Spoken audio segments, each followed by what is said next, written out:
The phone number was dead. The email bounced. My $3,000 had vanished into thin air, and with it, the dream I had been clinging to for days. I stood there holding that glossy letter, the one that had promised a balcony suite and champagne at sunset, and felt my stomach drop like a stone. The words, "Congratulations, you've won a cruise," now looked like a cruel joke printed in gold ink. I could almost hear the ocean I'd been picturing just days before, but now it was distant, mocking. At that moment I didn't know it yet, but I wasn't the only one. Thank you for being here and for listening. It still feels strange to speak this out loud, but I know someone out there will understand. Tell me where you're watching from. I'd like to know.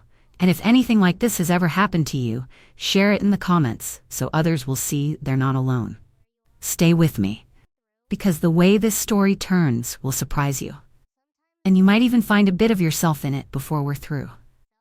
My name is Margaret. I am 72 years old, and I have lived in the same little house for over 40 years. I lost my husband, Robert, almost a decade ago. And since then, life has been quiet, sometimes too quiet. I fill my days with small routines that keep me grounded. Morning tea at the kitchen table, a slow walk to the market, and every Thursday evening my weekly book club at the library. We sit in a circle of worn chairs, sipping tea from paper cups, talking about the characters in our stories as though they're real people. It is one of the few places where I still feel like I belong. Money has never come easy, and after Robert passed I learned to stretch every dollar, mending clothes instead of buying new, growing herbs in pots by the window, and putting a little away each month in a small savings jar. That jar was for what I called my little joys, a new novel without waiting for the library's copy, fresh flowers for the table, or maybe one day, a trip somewhere warm where I could feel the sun on my face without a sweater on. I have not traveled anywhere in years, not since Robert and I took our last trip to the coast, just the two of us walking by the water and talking about nothing and everything. When the letter came telling me I had won a cruise, it felt like more than luck. It felt like a gift sent straight to me from somewhere I could not see. Balcony suite, champagne at sunset, ports I had only ever read about in books. I could almost feel Robert smiling at the thought of me going. But what I didn't realize was that people exist who can sense loneliness the way wolves sense a limping deer. They smell it, they circle it, and they know exactly how to make their voice sound like a friend, when really, they are a hand reaching for your last bit of peace. The day it arrived was nothing special at first. The mail slid through the slot and landed in its usual pile by the door. A mix of bills, circulars, and catalogs I never ordered. But there, buried halfway down, was an envelope that looked different. It was a deep cream color, thicker than ordinary paper, with a gold seal pressed into the flap that caught the light when I turned it in my hand.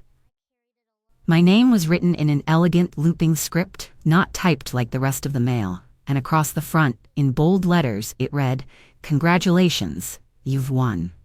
I stood there a moment, letting the words sink in before I even opened it. Inside, the paper was glossy and rich, with a photograph of a ship so large and gleaming it looked unreal. Blue water stretched endlessly behind it, the sky painted in soft evening colors, and on one side a small inset picture of a balcony table set for two, crystal flutes filled with champagne, a sunset spilling gold across the horizon.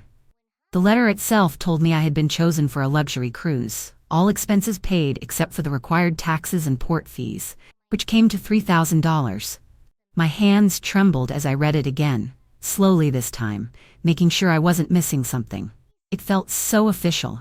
Even the font looked important, and there was a phone number printed neatly at the bottom, along with a signature in a bold navy blue that made it feel personal, like someone had chosen me out of a list of names and wanted me to have this.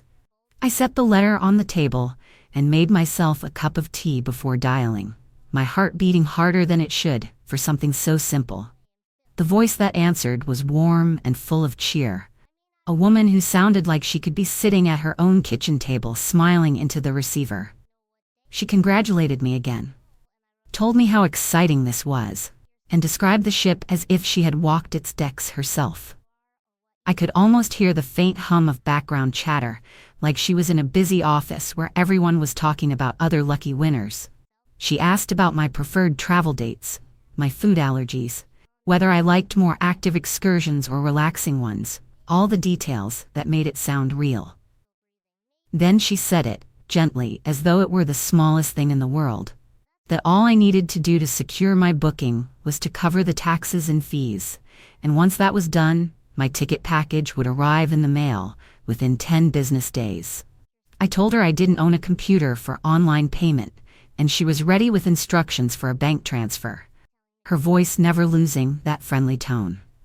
The next morning, I went to the bank, signed the paperwork, and sent my $3,000 to the account she provided. I walked out lighter, not because the money was gone, but because I was certain I had just stepped into something beautiful. For the rest of that day and many after, I carried the image in my mind like a secret I could take out and look at whenever I wanted. I pictured myself on that balcony with the ocean wind in my hair, wearing the blue dress Robert always liked, watching the sun slide into the water while the air grew cooler and the lights from the ship began to glow. I imagined exploring narrow streets in old cities, tasting food I couldn't pronounce, sending postcards to my book club with pictures of far-off places. At first, I didn't think anything of the quiet. 10 days could be longer when weekends were involved, and I told myself the mail could be slow. But as the days stretched into 2 weeks and then 3, that beautiful picture in my head began to blur. I called the number again one afternoon, thinking I might catch her just as she was printing my ticket, but the line went dead after a single ring. I tried again and got nothing. I checked the letter for an email address and sent a short message asking for an update, only to have it bounce back within seconds. I remember sitting there at my kitchen table staring at that same gold seal on the envelope, the one that had felt so special just weeks before, and for the first time, it looked like a warning I had been too eager to see as a gift. I tried the number again the next morning, thinking maybe it had been a temporary fault. Maybe their phones were down, maybe I had dialed wrong in my hurry. But there was no ring this time, only that flat, cold tone before the automated voice told me the number was no longer in service. I hung up and stared at the receiver, then picked it up again and dialed once more, as if my insistence could somehow will it back to life. The same hollow message played, and the weight in my chest grew heavier. I turned back to my letter and read it for what must have been the 10th time, tracing the signature with my finger, looking for some clue that I had missed. Something that would tell me this wasn't what I was starting to fear it was. I switched to email, typing a short message asking politely for an update, careful not to sound impatient, and hit send. It came back almost instantly with that curt little notice saying delivery failed, and it was like a door had been slammed shut in my face. The days began to blur together. I would wake up each morning hoping maybe there had been some kind of mix-up, that a thick envelope would be waiting in the mailbox with my tickets, and I could laugh at myself for worrying. But the mailbox only ever held bills, catalogs, and the occasional handwritten note from someone at church. My $3,000 had vanished, and yet I couldn't bring myself to say the words out loud to anyone. Not to my children, not to my closest friends, not even to Linda at book club, who had been my neighbor for nearly 30 years and could read my moods like an open book. The thought of telling them made my throat tighten, because it wasn't just the money I had lost, it was the pride I had in believing I was careful, the quiet assurance that I was too wise to fall for tricks. I kept replaying the conversations in my mind, her warm laugh, the way she had remembered my name, the little details she had asked about my preferences, and I wondered how I could have missed the truth hiding under such kindness. I had always told myself I would never be one of those people who handed over money to a stranger with nothing to hold in return. Yet here I was, $3,000 poorer, and carrying a secret that felt heavier than any bag I had ever lifted.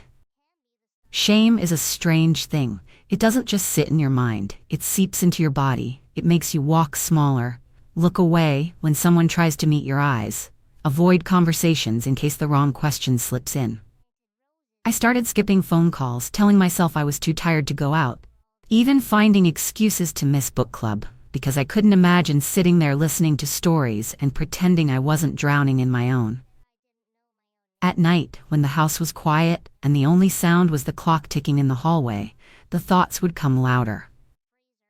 I would picture the account I had sent the money to, the bank clerk on the other end who might have processed it without thinking, the person on the receiving side who had probably done this 100 times before.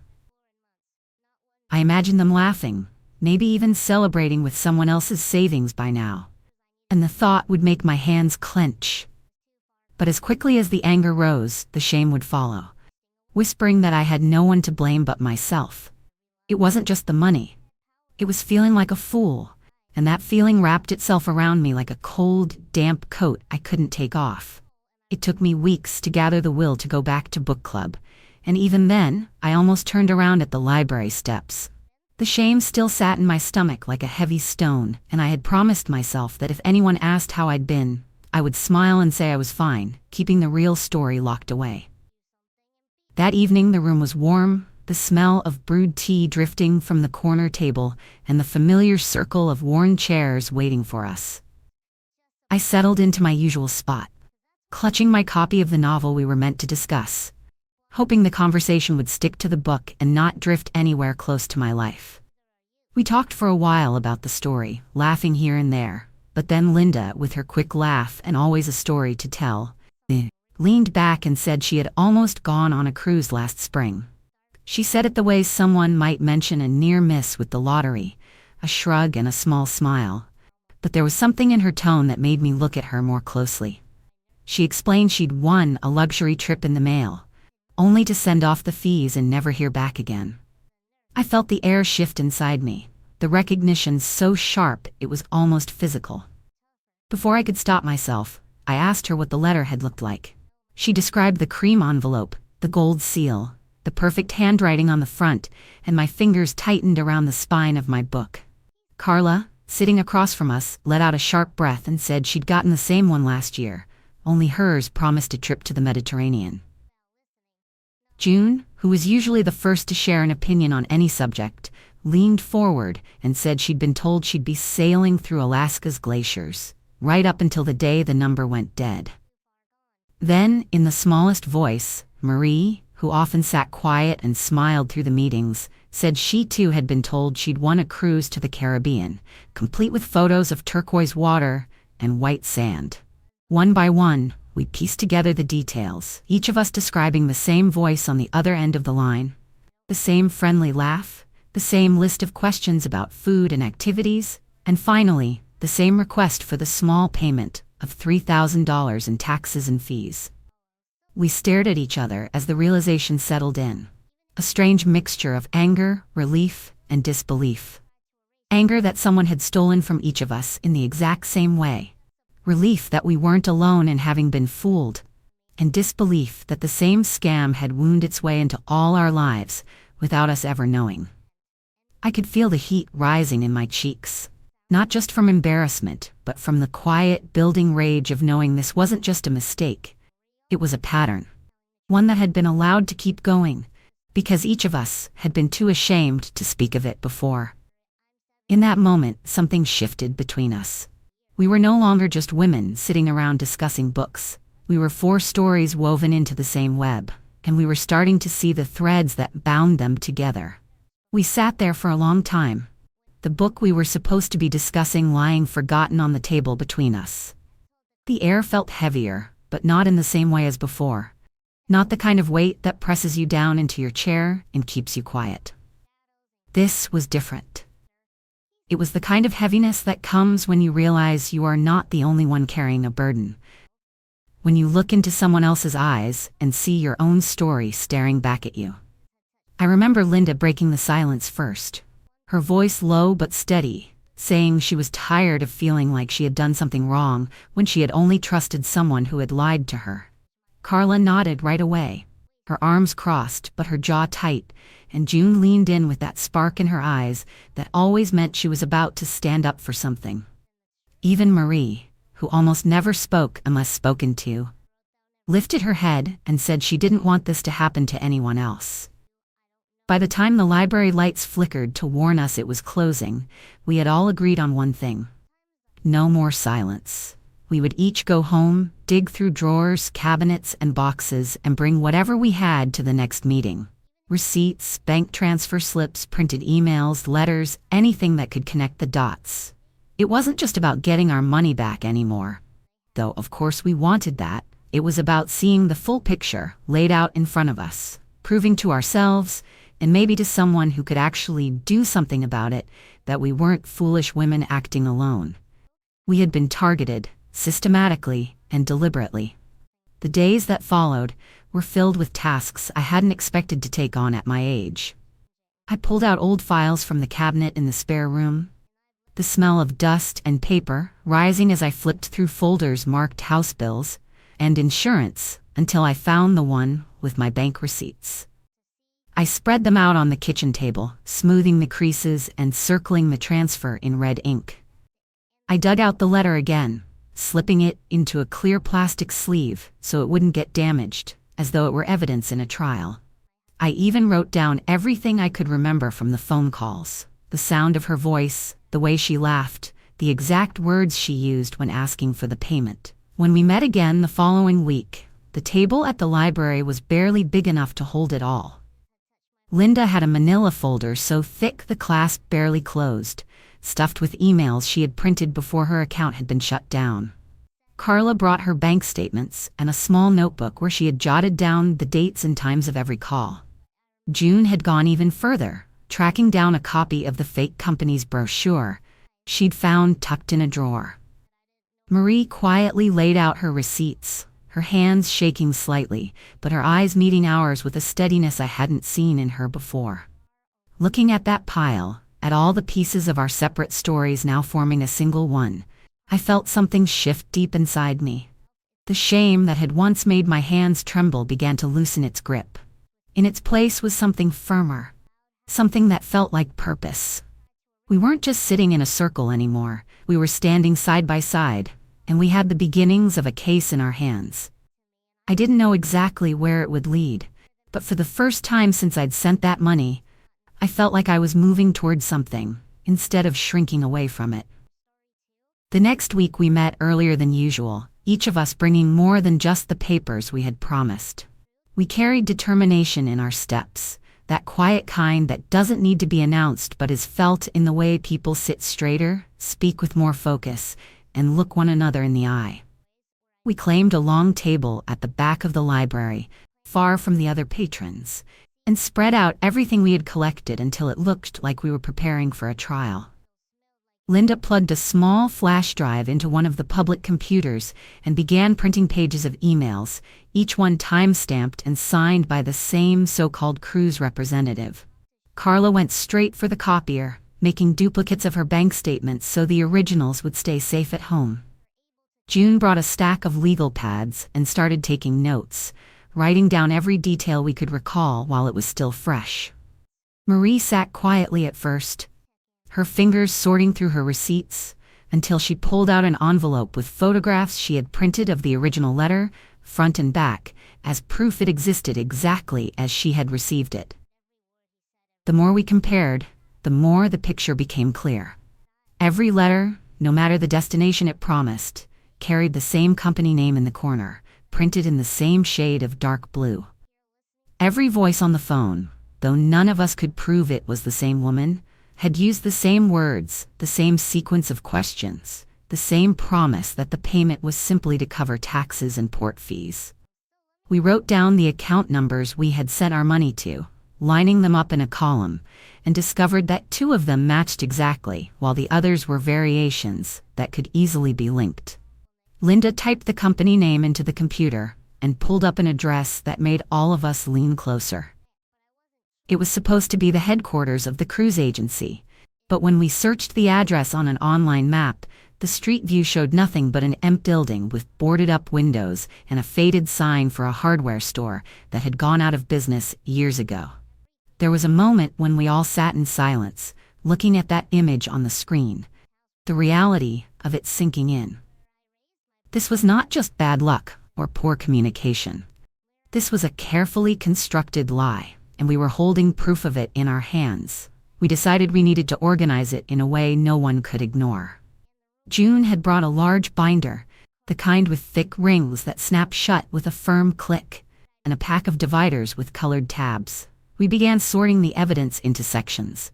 One tab read, emails, and behind it went every printed message highlighted where promises had been made. Another tab was labeled payments, filled with copies of bank transfers and receipts, each one marked with the date and amount in bold ink. The third tab read names, and we listed every name the scammers had used in their correspondence, knowing some were likely fake, but understanding they could still connect to other cases. As we worked, the sound of the printer hummed steadily in the background. The highlighters squeaked softly over the paper, and the quiet scratching of pens filled the spaces between our words. It was tedious, but it felt powerful, like we were stitching together pieces of a truth that had been scattered too far apart for any one of us to see alone.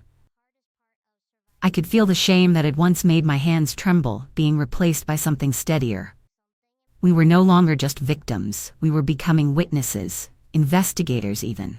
And for the first time in a long while, I believed we might actually be able to do something about it. When the binder was finally filled and every page sat neatly behind its tab, we knew the next step had to be more than just keeping it between the five of us. All that information would mean nothing if it stayed locked in our little circle. We needed to let other people know, because for every one of us sitting at that table, there were probably dozens more out there, carrying the same shame and silence. That night, after I got home from the library, I sat down at my kitchen table with a cup of tea that had gone cold before I even took the first sip. I opened my old laptop, the one I only ever used to order books or send the occasional email, and I clicked on the Facebook icon. My hands hovered over the keys for a long time, because I knew that once I typed this out, once I pressed post, there would be no taking it back. I started slowly, telling the truth without giving away anything that might invite more trouble. I wrote about the letter, the gold seal, the promises, the $3,000, and the silence that followed. I didn't name the company yet, but I hinted at the pattern, at how I had discovered I wasn't the only one. I wrote carefully, making sure my words didn't sound bitter, just honest, and I ended with a warning for anyone who might be thinking of paying for a prize they hadn't entered to win. When I finally clicked post, I sat back and let out a breath I hadn't realized I'd been holding. It didn't take long. Within an hour, the comments started to pour in. First, there were a handful of people I knew, expressing shock, telling me they were sorry this had happened. But then, the stories began. A woman wrote that she had been promised a luxury trip to Italy under almost the exact same terms. A man said his father had fallen for a similar letter and lost even more money. Others chimed in with details that made my skin prickle. The same company name, the same fake address, even the same voice on the phone, according to those who had spoken with her. Every new comment felt like another thread tying this thing together, proof that we were just the tip of something much larger. One message stood out. It was from a woman named Ellen, who said she worked part-time for the local paper. She told me she'd been following similar reports, but could never get enough people to speak on the record. She asked if we might be willing to talk to her, to show her what we had collected. I read her message twice, maybe 3 times, before calling Linda. Within minutes, the rest of the group was on a 3-way call, voices overlapping as we discussed it. There was hesitation, of course. Going public meant putting our names and faces out there, telling the world we had been scammed and risking whatever judgment might follow. But in the end, the decision was clear. Carla said it best, her voice firm in a way that made me sit up straighter. She said, "If we stay quiet, they win. Every single time someone stays quiet, they get to keep going. And I'm done letting them win." We all agreed. This wasn't just about us anymore. We had something that could help stop it, and hiding it out of fear or embarrassment would only make us part of the silence that had let them operate for so long. That night, I messaged Ellen back and told her we were ready to meet. Ellen met us at the library 3 days later, and from the moment she walked in, I could tell she was different from the kind of reporter who just wanted a quick headline. She was young, but had a steady way about her. The kind of presence that made you feel she was actually listening, not just waiting for her turn to speak. She carried a worn leather satchel over one shoulder, and when she sat down at the table, she gently placed a small recorder in the middle without making it feel intrusive. We had claimed the biggest table in the corner, the one that could barely hold the thick binder we'd built, along with all the extra files and copies we'd brought. Stacks of papers, receipts, letters, and printouts spread across the surface like the map of some great tangled plot.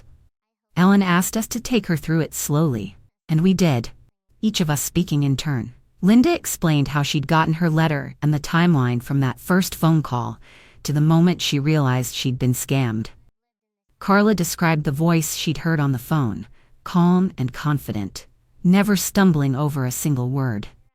June pointed out the identical wording in each of our letters, circling it in yellow highlighter for the camera Ellen had set up on a tripod. Marie spoke the least, but when she did, her voice carried a quiet strength that made us all turn toward her. I told my part last, and as I spoke, I could feel the tightness in my chest ease just a little. Telling the truth in that room, surrounded by women who understood every word because they had lived it too, felt less like reliving a mistake and more like placing the final piece in a puzzle we'd been building together. When the interview was over, Ellen asked if she could take a photograph of all of us with the binder and our evidence spread out on the table. We arranged ourselves without much thought, leaning in slightly toward the middle, the papers framing us like the proof of what we'd endured and what we were now standing up against. I noticed Marie's hands resting on the binder, her fingers curled just enough to show she wasn't letting go of it. The flash from the camera was bright but quick, and then it was done. 2 days later, the story was in print. Our photo ran at the top of the page, above a headline that named the scam for what it was and detailed exactly how it worked. The article didn't just tell our stories, it explained the pattern, the fake company, the empty address, and the way they had targeted older residents with promises that preyed on trust and longing. Ellen's words were clear and careful, never cruel, and for that I was grateful. By that evening, the article was online, and the comments section was already filling with more stories.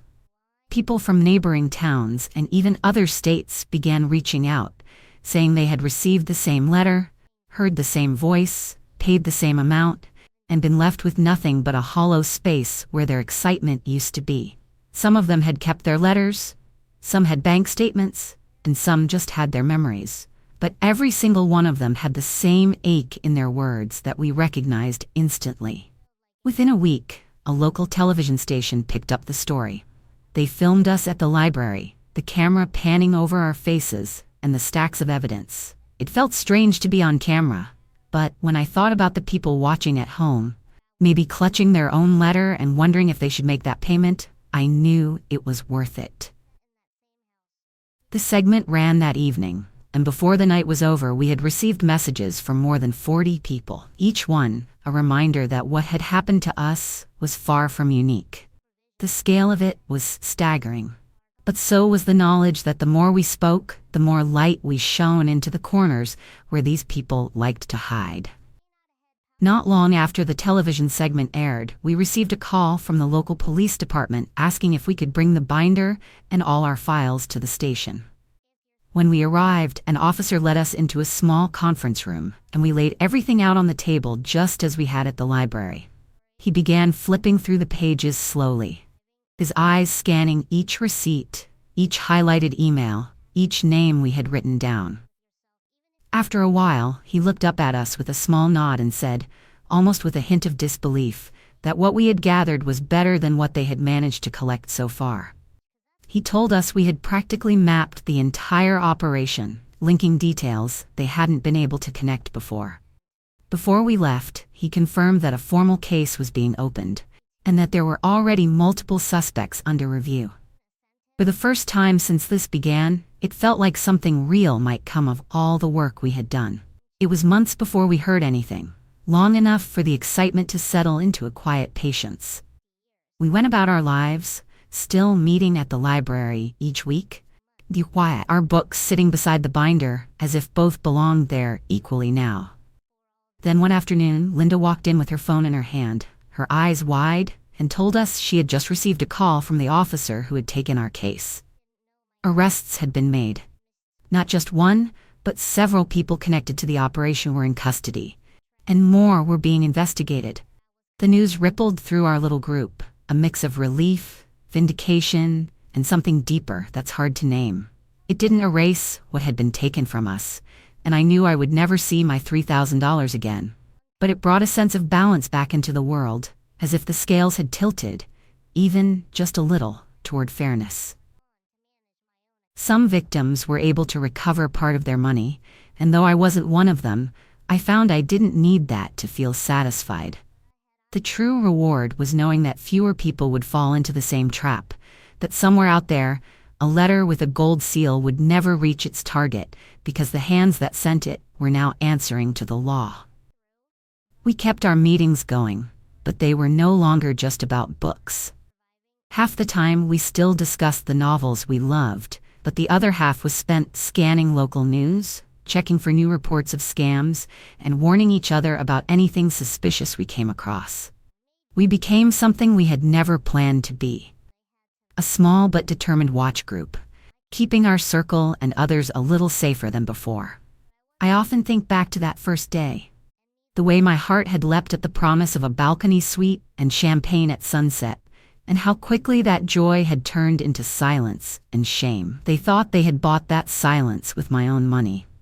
Instead, what they bought themselves was a headline, a courtroom seat, and a trail of evidence that led straight back to them. I learned something I will never forget. Shame is the scammer's best friend. And the moment you speak, the moment you let the truth out into the light, you take back the power they tried to steal from you. So if you have ever turned a mistake into a mission, write, "I stood up" in the comments. Because every story like ours can remind someone else that they are not alone in theirs. And if you're watching this alone, I hope you'll stay with us, because you are part of this circle now, and your voice matters.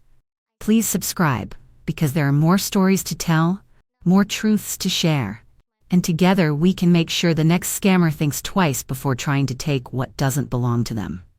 They may have taken my dream of a cruise, but in a way, I still sailed. Not across oceans, but through the roughest waters of deceit, and back into a place where trust and courage can exist side by side. Thank you for watching.